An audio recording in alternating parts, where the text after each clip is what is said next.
Quiet, please.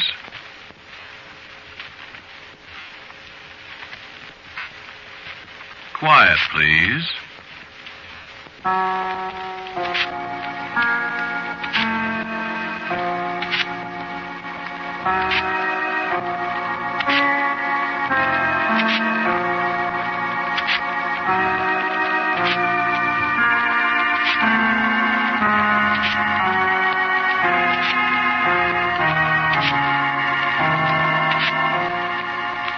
Mutual Broadcasting System presents Quiet Please, which is written and directed by Willis Cooper and which features Ernest Chappell. Quiet Please for tonight is called Wear the Dead Man's Coat.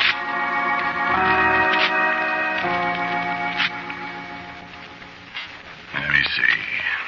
Yesterday, that's 1 day. The day before, that's 2. The day before that, that's 3. 3 days. It's 3 days, all right. The doc was right. So that fixes me. You think it don't? Well, listen. You wouldn't know Kidneyfoot Cassidy, would you? Yeah, of course you wouldn't. You might have seen him if you was ever walking along Canal Street around 6 in the evening in the summertime, or if you was down near Wabash and Van Buren under the L of a winter afternoon. He was the guy that put the bite on you for a dime to get to Oak Park because he'd forgotten to spend his last 15 cents for a magazine. He'd show you the magazine, offer to give it to you for a dime. But you never took it. You slipped him a dime, and a dime, and a dime, and pretty soon you'd have enough to go to Racine if you wanted to. And that's the price of a half pint of the brown stuff in the bottles. He ain't panhandling anymore. He ain't doing nothing. The cops got onto that Oak Park gimmick of his after a while, and Kidneyfoot was a little slow in the head, see? Well, he's been doing that one so long he couldn't work up a new kind of bite, so for quite a while he ain't had many dimes. I used to see him a lot around Wabash and Van Buren, or in the summertime over on Canal Street. Ain't nobody gonna see him anymore. Any place. He's dead. Ain't anybody gonna bawl over Kidneyfoot Cassidy. If there's to be any bawling done, bawl over me. 3 nights ago it was. I was coming out of the drugstore there under the L. It was around 12:30. I just had a cup of jam and a donut. Who should brace me but Kidneyfoot Cassidy. He come waddling up, walking like his feet hurt him. That's how he got his name. His right name was Waller. And he put the old Oak Park bite on me. Pardon me, mister. I got to get to Oak Park, see, and I spent my last dime. Hiya, Kidneyfoot. Oh. Hello, Floyd. Never recognized you. What do you hear from the mob? What mob? Where's your overcoat? Oh, I lost it. You got 2 bits? How'd you lose it? Oh, I was asleep over there alongside the Polk Street Depot, and somebody took it off me. You got 2 bits? I got a dime. I got 14 cents. Ain't you cold? Yeah, I sure am. Yeah, it's been awful cold, ain't it? You'll freeze to death. I'm going to get me a coat tonight. How? I don't know. I got to get one or I'll freeze to death. Give me the dime, will you, Floyd? What you been drinking, Kidneyfoot? Oh, I ain't been drinking. Give me the dime and my 14 cents, and I can get some stuff from a fella over on Plymouth Court. Yeah, you get to drinking, Kidneyfoot, you're sure gonna freeze to death. I'm gonna get a coat. Well, how? Take it away from somebody. Come on, let's walk over to Plymouth Court and find a fella and get us a drink. I'm cold.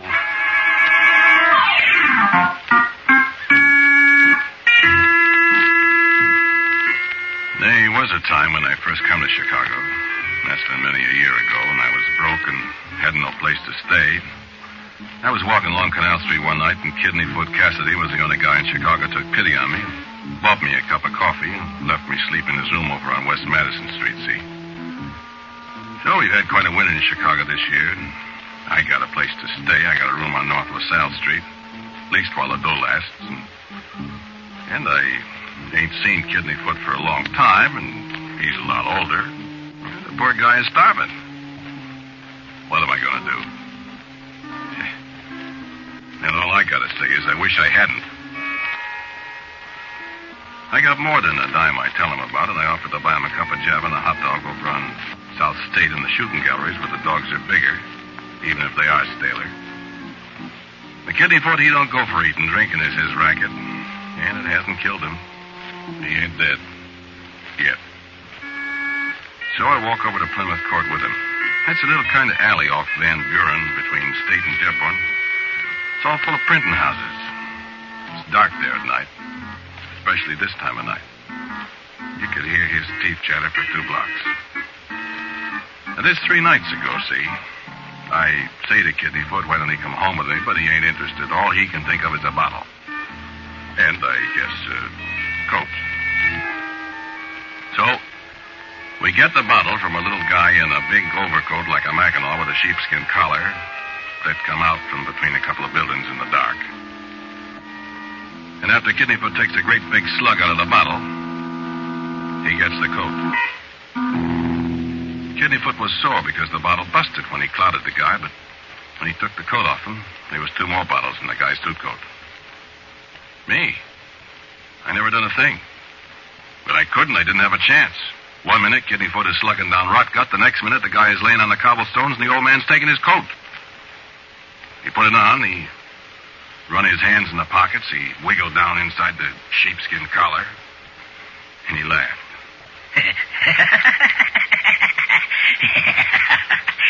Hey, I'm warm, Floyd.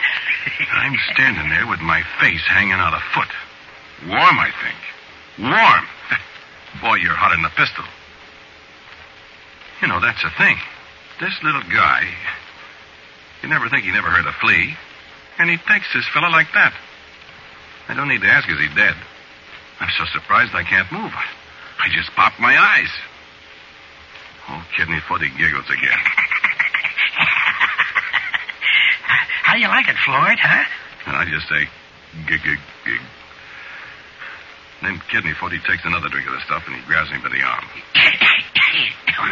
Come on, Floyd. Let's go. Go? Go where? Up to your place. Now, listen. You're going to put me up for a couple of days, kid, ain't you? Well, but I... Kid, look, I just knocked the guy off. I'm hot, kid. Are you my friend or ain't you? Listen, Kidneyfoot, I... Who was it staked you when you was a punk right here in town without a nickel, huh? Who was it? Well, it was you, Kidneyfoot, but And I'm if it comes to that, kid, why, you was right here with me when the guy was knocked off.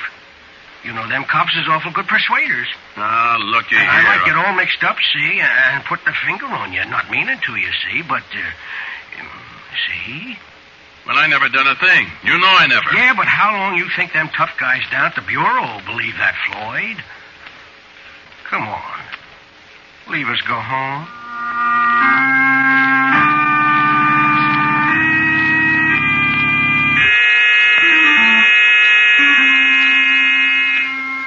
All right, so what could I do? He had me, didn't he? So I took him home with me. All the way over to the streetcar, he was giggling to himself like he was nuts or something. And I never said a word. What was I to say, huh? So when I seen the streetcar coming, I says to him, now listen, I says, cut out that laughing and make a fool of yourself, I says. It's bad enough what you done already without drawing some streetcar connie's attention to you so as he'll remember you, I says. So he says, to me, and we get in the car and stand on the back platform. We're just crossing Randolph Street when he looks up at me and he says, It sure feels warm, Floyd. Shut up talking about it. This is the warmest coat I ever had. All right, shut up, will you? About the warmest coat in the world, I bet. Will you shut up? Yeah, okay. And then I noticed the streetcar connie's looking at me as if I'm nuts or something. I never said nothing. What? I said I didn't say anything. Well, so what? So don't tell me to shut up, Billy. I wasn't talking to you. Well, don't get heavy with me, Billy. If you knew how stupid you look standing there talking to yourself. I wasn't talking to myself. Okay, so I'm nuts. Lake Street, next. Well, I say to myself, the guy must be nuts. Here is Kidneyfoot standing right alongside of me, grinning like a chassis cap, wiggling his neck around inside that fuzzy collar. Can't the guy see? And we was all the way to Division Street where we get off when I remember the connie only took 1 fare from me. We're walking up Division Street towards LaSalle, Kidney Foot bobbing along the side of me. He's kind of chuckling again down inside his collar. And I put it to him. What was with that there streetcar jockey, Kidney Foot? How? He didn't see you. Didn't he? He acted like he didn't. Besides, I never paid him no fare for you. And he never asked me. Funny, huh? I don't get it. Well, I ain't very anxious to be seen by nobody. Yeah. Listen, Kidney Foot. What? Look, you know me. I ain't no angel. I should say not, kid. Well, what I mean, listen. I don't like this deal one little bit. I won't stay long, Floyd. Well, what I mean, I can't stand no manslaughter rap, see? Oh, me neither, Floyd. One more rap and I'm in Joliet from now on. Me too. Now, look, you Kidney Foot. Don't be tough on me. I won't be no tougher than I have to, Floyd. Well, I mean... I know what you mean, kid. It's the same difference with me, see? I don't want that Joliet department either. Well, So I figured like this. The only out I got is for you to stash me away for a while, see? I got nothing against you, kid, but this here is the only out I got, see? Yeah, I know. So you better play ball, see? Or else. Yeah. Well... Sure, take it easy, kid. Nobody's going to see me. Nobody's going to put a finger on me. I ain't gonna put the finger on you, Kidney Foot. Nobody ain't. Especially you. Because if you do... This where you live? Yeah. I keep quiet if Miss Freiberg sees you. Who's that, the landlady? Yeah. If she sees you, throw the both of us out. She won't see me. Well, don't leave her. The streetcar Connie didn't see me, did he? Well, but... Maybe I cut that out. You see... What are you laughing at, anyhow? I just thought of something funny. What? And I'll tell you when we get in the room. Is it warm up there? Yeah, it's all right. Tell me what? Something my old lady told me once. Come on, open the door. Yeah, keep quiet. Now, don't make any noise. Up the stairs. Go ahead. You don't have to worry, Floyd. Nobody'll see you. Cut it out. Come on in, quick. Okay. Say, this is fine, Floyd. Yeah, go to bed and shut up. Where you going to sleep? I ain't sleepy. What you need is a slug of stuff. Then you'll sleep. No, I don't want none. Take off that coat and go to bed. Oh, no. No, I don't want to take it off. I like it. Suit yourself. Only don't make any noise. Don't you want a drink? No. Well, I do. Oh. Better have a snort. Put you to sleep. Well, I'll have a little. Sure. Jeez. What was you going to tell me? Huh? What you was laughing about? Oh. Yeah. This here bed ain't so bad. Yeah, it's all right. Better where I've been sleeping.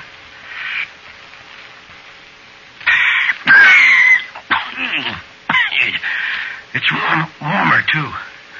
Oh, this coat. I'll have a little more of that stuff. Sure.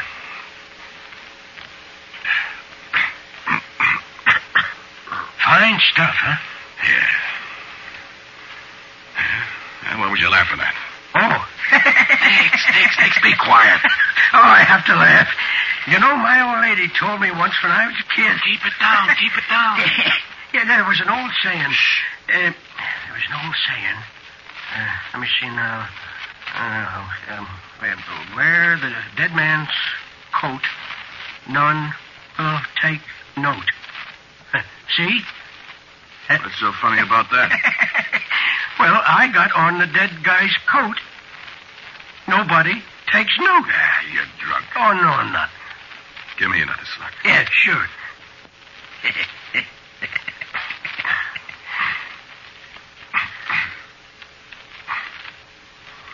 tell you you're nuts. She used to tell me about an old guy. His name was John Thomas Grady, his name was. So John Thomas Grady, he knocked off a judge. This was in the old country. And nobody ever seen him from that day to this. Yeah? How come? He put on the dead man's coat. I don't get it. People couldn't see him. So, see? They can't see me either. I can see you. Nobody else can. Give me some of that. How can I see you if nobody else can? Because you was in on it, I guess. I don't know how it works, Floyd, but that's how it is. I'm invisible. You're crazy in the head. Roll over there. I want to sleep.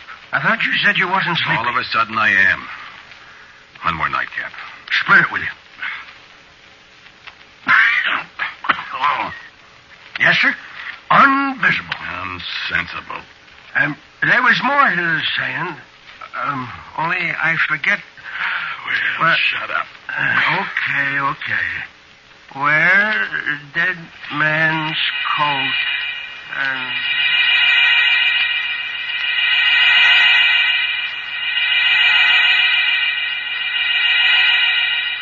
I woke up and I was freezing to death. Cassidy, he was all right. He was bundled up in that coat, snoozing away as peaceful as if he had nothing on his conscience. I guess he didn't. Didn't have a conscience, I mean. My head was banging like a boiler factory. That there two-bit whiskey jars your teeth loose if you ain't used to it like Kidneyfoot Cassidy was. Yeah. I sat there on the edge of the bed and I thought. The more I thought, the worse it got. I was stuck. He had me. If I beefed, he put the mark on me, and where he went, I'd go too. Didn't do no good to think. No, because I'm a good guy. Because Cassidy had to have an overcoat. No cop in the world would believe me for a minute. Oh, I need a drink. Bottle's empty. I sit and look out at the brick wall next to the window. I look at Cassidy all warm in his new coat and sleeping the sleep of the just. Yeah, I'm going to wake him up, too. Then there's a rap on the door, and it opens, and I'm pretty near jumping on my skin. Boy, am I scared. Well, good morning, Floyd. Good morning, Mrs. Freiberg. I tried to throw the blanket over Cassidy. Good morning. Didn't you forget something yesterday, Floyd? Forget? Forget what? He takes the blanket off. It was rent day yesterday. Oh, rent. Cassidy opens one eye and looks at Mrs. Freiberg. Rent day? What's the matter with you this morning?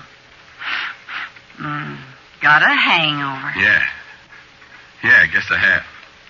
Cassidy makes a face at her. Place smells like a brewery. Well? Yeah? Oh, yeah. I'll give you the money. I'm trying to keep eye on Cassidy. How much is it?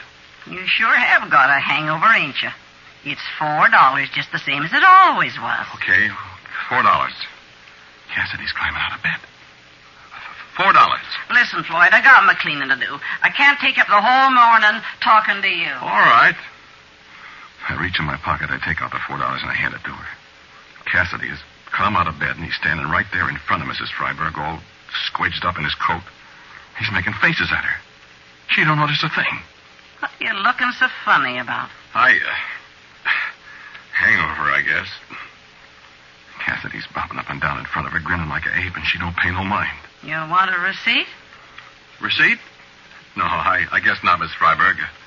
I guess not. What are you up to, Floyd? Me? I won't stand for no monkey shines in my house. You know that. I ain't got no monkey shines. Well, all right. See, you don't. I'll send David up to make the bed. You better get out and get some air. Cassidy is doubling up, laughing all the time she's talking. So she goes out, and he pretty near busts. You see? I am invisible. Oh, boy. Why didn't I think of this before?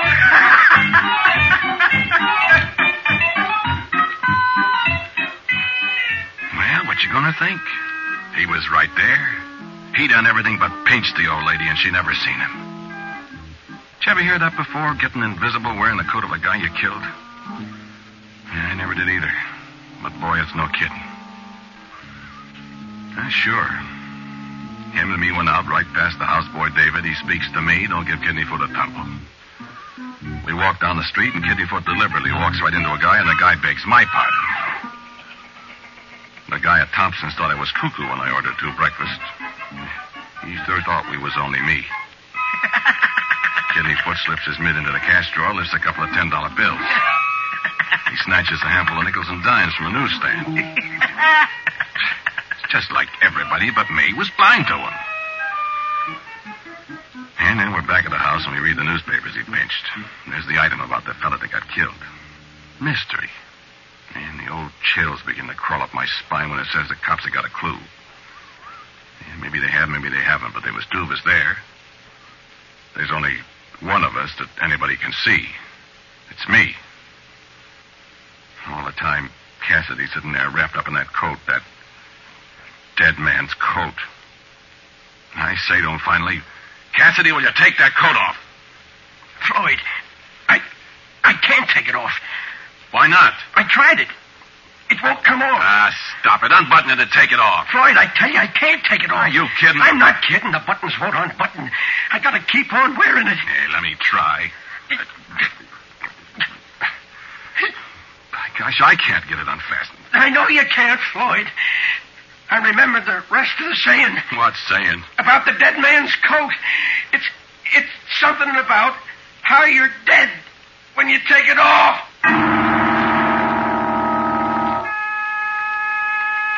We tried all day, every once in a while, to get the coat off him, but there was no soap.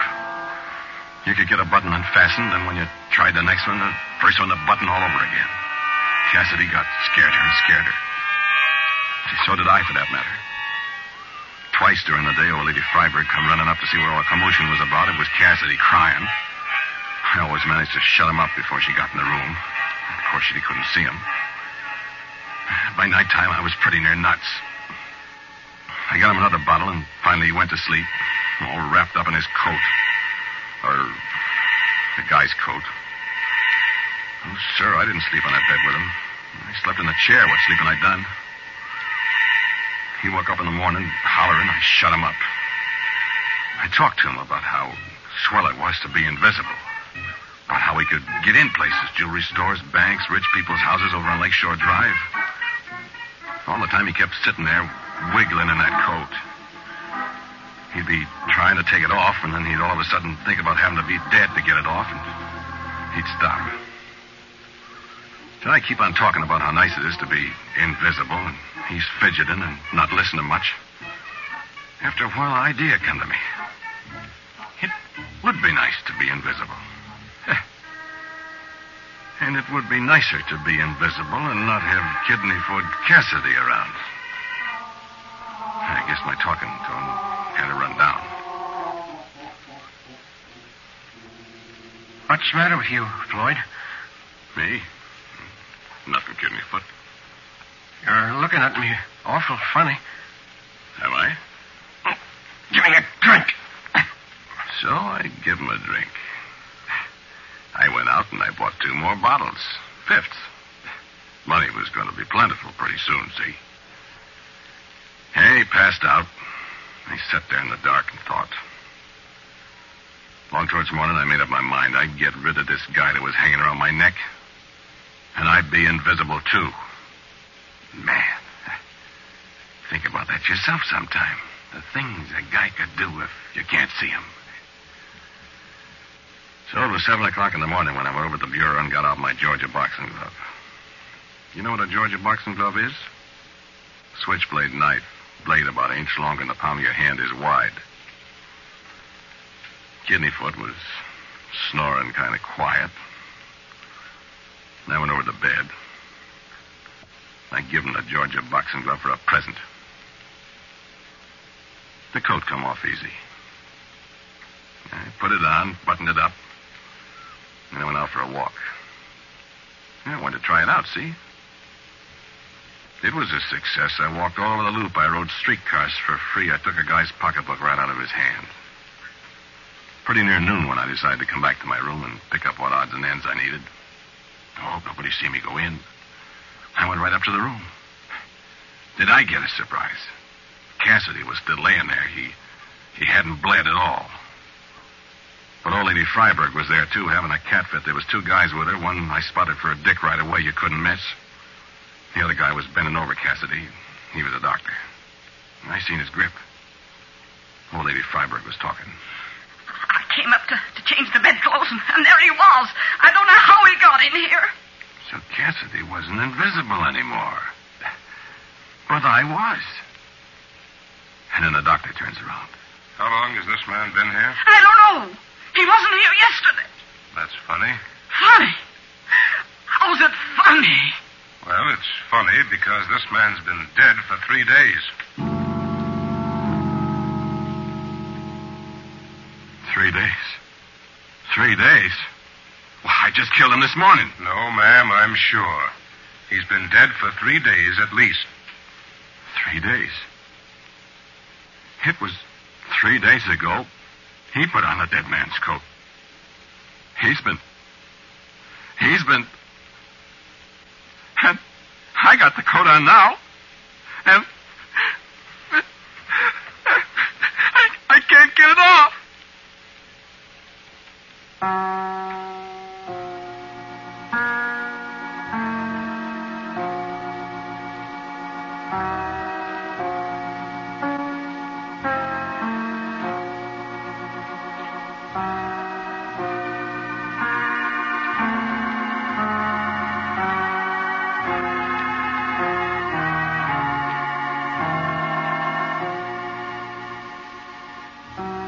Listen to Quiet Please, which is written and directed by Willis Cooper.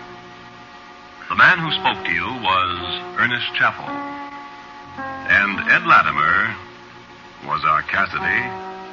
Leora Thatcher played Mrs. Freiberg. And Morton Lawrence, who played the conductor, was also the doctor. The original music for Quiet Please is composed and played by Albert Berman. Now, for a word about next week's Quiet Please, here's our writer-director, my good friend, Bill Cooper. The story I've got for you next week I call Sketch for a Screenplay. It's about a man and a woman in an airplane in Hollywood, and a number of other things. By the way, friends, Mr. Cooper and I have been wanting this chance for many, many weeks to ask you what you think of our broadcasts. We'd very much appreciate a short line from you as to how you're enjoying Quiet Please. Just a brief note. Now, until next week,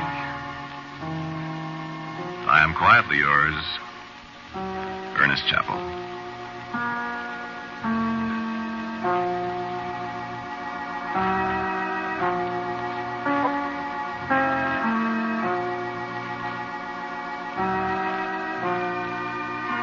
Quiet Please comes to you from New York. This is the world's largest network, serving more than 450 radio stations, the Mutual Broadcasting System.